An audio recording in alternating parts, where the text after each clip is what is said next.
What is going on, my broskiis? My name is Toadskii, back again, here to bring you guys yet another One Piece Treasure Cruise video. So in today's video, we are going to be talking about treasure map Basil Hawkins, which is going to be starting on the 4th of March 2020. So make sure to mark that down in your calendars. That is the start date of the treasure map. Now, of course, the treasure map Sugo Fest will be debuting 2 days prior to that on March 2nd at 1900 PST time.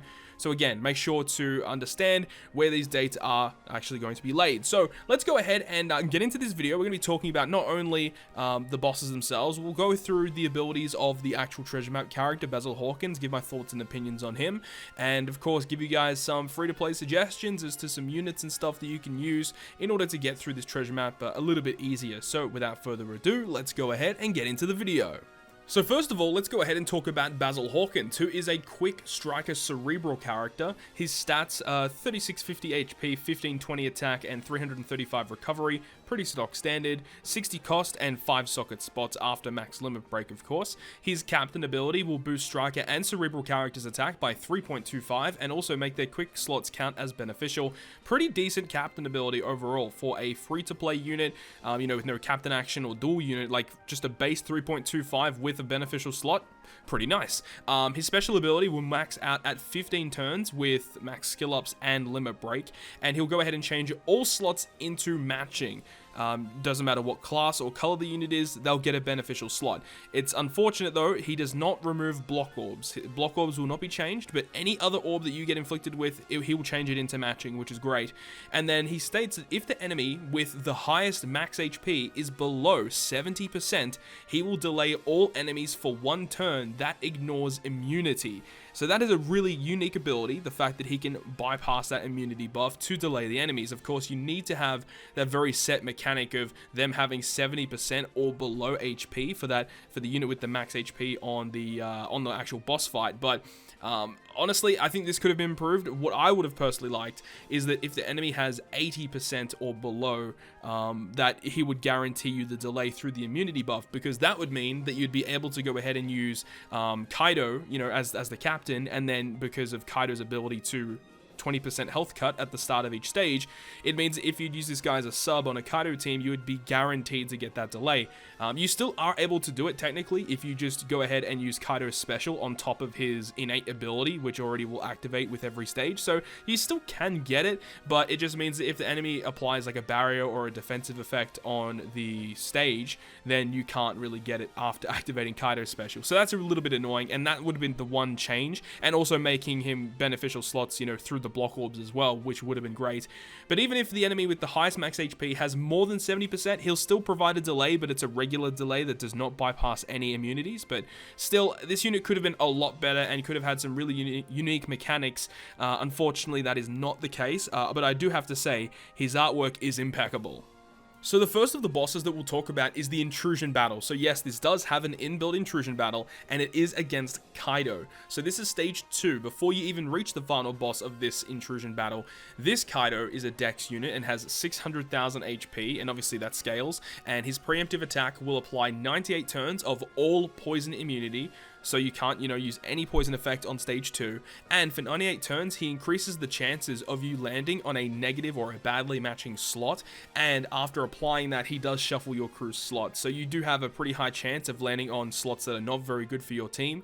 And then if he is still alive after turn 3, he's going to blow away your top and middle rows for 3 turns. Ideally, you don't want that to happen, so definitely kill him before the end of that 3rd turn, that is for sure. And then moving on to the final stage, which is stage 3, he starts off with 1.5 million HP, and his preemptive has a full immunity buff for 98 turns. He also applies 3 turns of damage threshold to himself, and applies 3 turns of paralysis to your crew, and will cut your health by 25%. And then after turn 2, and every 2 turns afterwards, he will continuously cut your health by 25%, apply more turns of paralysis only to your captains, and he also burns your crew for 4,000 damage per perfect. And below 50%, Kaido will go ahead and apply a 2-turn resilience buff. Of course, if you are running running Kaido as your own captain, that resilience buff isn't really going to be that big of an issue. And here is a team that I've got for you guys here, a free-to-play team which utilizes Treasure Map Nami as the captain, who is a striker slash cerebral captain, and then of course utilizing Legend Kaido, who is a 1.5 times point booster for this treasure map. The other subunits that we have here, we've got Raid Virgo, who's a really nice orb booster. We've got Raid Crocodile, who just allows us to get a little bit more chain boosting effects. We have this Colosseum Jinbei. Now, unfortunately, Colosseum Jinbei is not boosted under Kaido. He is still boosted under Nami, but the main reason why we want him here is because he's able to remove that threshold. And unfortunately, the only boosted units that can remove threshold is actually Holdem, and also the Rare Recruit Treasure Map Kinemon. Those are the only two units that are under Kaido that can be boosted that remove it. And unfortunately, there aren't any free-to-play, threshold removers that are under Kaido, which does kind of suck. And then we've also got the Colosseum Neko Mamashi, because he does have immunity on the final boss fight, so we can go ahead and get a full board of matching orbs and a type boost with his ability, which is great. So basically, with this team, you're using Nami to remove paralysis, you're using Jinbei to remove threshold, and the rest of the other characters on this crew are just enabling you to do a lot of damage towards the boss, and that's basically it. So moving on from Kaido, we have the first of these Battle Rush bosses, which is against Speed. She's a quick unit and starts off at 400,000 HP. And one thing to note that isn't actually listed on the official post for Treasure Map Basil Hawkins is that on stage 6, you get a full board of Dex Orbs, and then that character on stage 6 will run away. So ideally, you want to build predominantly a Dex team, or just a team that makes Dex Orbs beneficial is going to help you out here. So that's on stage 6, and then when you actually reach stage 7, her preemptive applies 2 turns of paralysis to your team, and she applies 2 turns of enemy defense up, and that's a pretty significant defense up. And then below 20%, she will actually go ahead and despair you for 5 turns. So obviously don't get it below that threshold, but a team that I have for you guys, and it's a pretty easy team to build, just utilizes a lot of free-to-play characters. Now, before I actually knew this, I already built all the graphics for this, but we have this team that has the Raid Fujitora in here. Because you get the full board of Dex Orbs on stage 6, you don't need that Raid Fujitora in that team. You could replace him with literally any other Dex unit, and that'd be completely fine. But with this team, we do have the double Trafalgar Law, and as a friend captain, you could bring Stampede Luffy, as all the characters would be boosted under him, so that is an option. But the Trafalgar Law does give you a little bit more points compared to running Stampede Luffy, so take it as you will. But the other characters we have here, we have Treasure Map Kizaru to give our Dex units a 1.75 attack boost. We also have that Sai Zoro, who is the most important character on this crew, as his special ability removes the paralysis and sets the enemy defense to 0. So he is the perfect unit to bring here, completely gets around all of the debuffs or just the buffs that Speed applies. So definitely bring that Zoro. And then we have Hody Jones just as a filler unit, who is a Dex unit, does a lot of damage, extra points, very, very useful. There's some other suggestions down below there for enemy defense removers and paralysis removers, but just bringing that Zoro just fixes a lot of the issues against this boss, against Speed. The next Battle Rush boss is against Holdem. Holdem is a Sai unit and has 500,000 HP, and his preemptive will go ahead and rewind characters in your left column for their specials by 2 turns, and then every 2 turns he's going to rewind your right column for 2 turns, and then every 3 turns he's going to do your left column once again. So it's pretty straightforward. That's all he does. He just rewinds specials, and that's basically it. There's no utility units you really need to bring. So essentially what you want to do is try and stack up all of the specials that you are going to use on your right hand side, and that is it. So as for the team that I have for you guys, because Holdem being a Sai unit, bringing Treasure Map Blackbeard is pretty ideal, as Treasure Map Blackbeard is actually a 1.35 point booster during this treasure map. So you can run a full int team and have absolutely no problems whatsoever. So you can run Magellan and Hannibal on that left hand side, so that when you enter the stage, you could use his special ability to give you a full board of either quick or int orbs. So if you are lacking a bit of orbs, you can do that. But he also gives you a 2 times color affinity to your int characters, which is great. So you'll have a 2 times color affinity and a 2 times attack and orb boost to your int characters with Blackbeard special active. So that's going to be more than enough to deal with Holdem for a very, very long time. The next Battle Rush boss is against Apu, who on stage 7 is a quick unit and has 550,000 HP. His preemptive applies a 98 turn delay immunity. He also has 3 turns of Rainbow Shield damage reduction and 3 turns of 1.5 times chain lock. So you want to remove those 2 for sure. And then after turn 2, and then every 2 turns afterwards, he will paralyze both captains for 2 turns. And then below 50%, he gives your entire team bomb orbs. He will go ahead and lock them for 2 turns and gives you paralysis to your crewmates for 3 turns. So basically, you want to remove the debuffs, make sure you kill him before turn 2, and make sure you kill him and don't get him below 50%. Pretty straightforward, right? So as for the team that I have suggested here, it is a cerebral based team utilizing treasure map Sabo as both of the captains here. We've got the Zunisha ship as well, so that if you activate the treasure map Sabo and also the Zunisha ship being active, you're guaranteed to get a full board of orbs for your cerebral characters. But we're going to have the Raid Cracker as a sub. Raid Cracker is very, very important, especially if you are going to be using this team specifically, because if you get chain locked with Sabo, that's a really, really big hindrance to your team. So you want to make sure that you have Cracker special ready on stage 7 to remove that chain lock that gets inflicted. He also gives a health cut as well, so that's really, really nice and gives you a full board of orbs, of course. You've got Caesar for an orb boost. You've got Jinbei just as a filler unit. Now, you've also got that Fortnite Ivankov that's been out recently. He actually removes the Rainbow Shield on the enemy, as well as gives your cerebral characters a 1.75 times attack boost. So that is so nice to have. So if you have that Ivankov, make sure it's maxed out, ready for this event. It's going to be great. Plus, that Ivankov is a 1.35 point booster, so it just works out perfectly, right? But down below that, you can see that there are different options for removing Rainbow Shield and the Chainlock effect, depending on what type of characters you want to go ahead and use against Apu. The final Battle Rush boss is against Jack. Now, Jack is a Dex unit and has 620,000 HP, and his preemptive will apply 98 turns of full immunity, also despairs your crew for 4 turns, and he applies a 3-hit good barrier for 3 turns. He also will go ahead and state that after turn 1 and every single turn afterwards, he will go ahead and give your crew a full board of badly matching slots, and after turn 3, he will lock your chain to 1.2 for 98 turns and blind you for 5 turns, and do not get in below 20%, he essentially will kill you. So Jack, in my personal opinion, it will be the most difficult boss for many players out there to get around. So here is a free-to-play team that I have suggested. It does utilize a friend captain, Douglas Bullet. He definitely makes it a lot easier because of him being, you know, type advantage, being rainbow against all colors, a very good captain ability in terms of multipliers.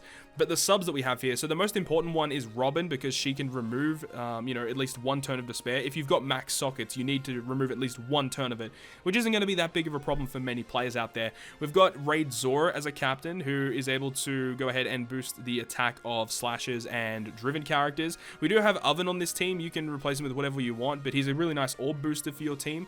You've got the NL as well, just because he's a strength unit and he works under Douglas Bullet. You've also got Law, again, another strength unit. You need to hit at least 3 goods to break through his barrier. So if you have just a bunch of other characters that have some sort of boost, that's going to help you out significantly. If you do have Rare Recruit Holdem, which obviously is one of the new characters that came out with Legend Kaido, he's going to be the character you want to use for this fight, because he's able to remove 3 turns of barrier, which means that you don't even have to hit those 3 goods to actually start dealing damage towards Jack. But if you do not have that Holdem, then you will have to resort to trying to break that barrier and then deal damage through that. So that's unfortunate as it is, but it's the way that it's built, and it's the characters that we have boosted. So if you have Rare Recruit Holdem, your life is going to be a whole lot easier, of course, but if not, then you're going to have to try and work your way around that barrier.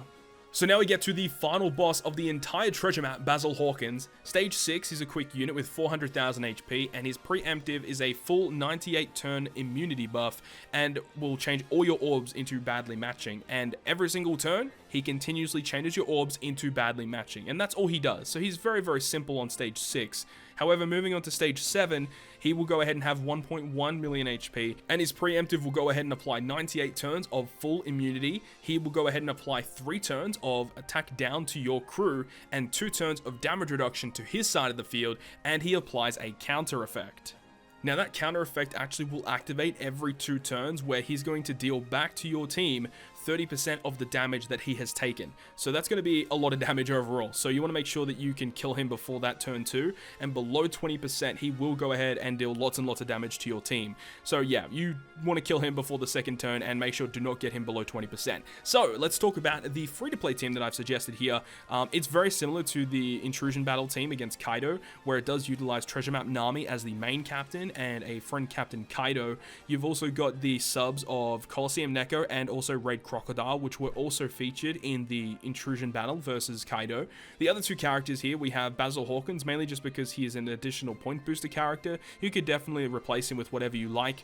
And then you've also got the Magellan, who you can use to remove the Rainbow Shield that gets applied on the preemptive attack of stage 7. Now, because there is an immunity buff on stage 7, you will not get the conditional boost with Magellan, unfortunately, but you still need that sort of effect to remove the rainbow shield anyway. So that's another really good way to do it. Just all the characters here are all striker characters, so they are boosted by Nami and also boosted by Kaido. But what I said earlier is the fact that because all the enemies are quick here, Kaido is going to absolutely destroy every single stage of Hawkins, even the final boss Hawkins. Like, it's going to carry you through very, very easily. And because you get 2 turns to kill Hawkins, you get 2 massive hits, or 4, actually totaling of 4, because you get 2 per turn from your friend Captain Kaido. You get 4 massive hits of Kaido's damage, and because he is boosted in the treasure map, his damage is amplified by a considerable margin. So look, you can actually try and, you know, stack your team with a bunch of like massive point boosters, but you still need to remove the rainbow shield on the preemptive attack of stage 7. So as long as you're removing the rainbow shield, friend Captain Kaido is going to help you carry through this entire treasure map versus Hawkins.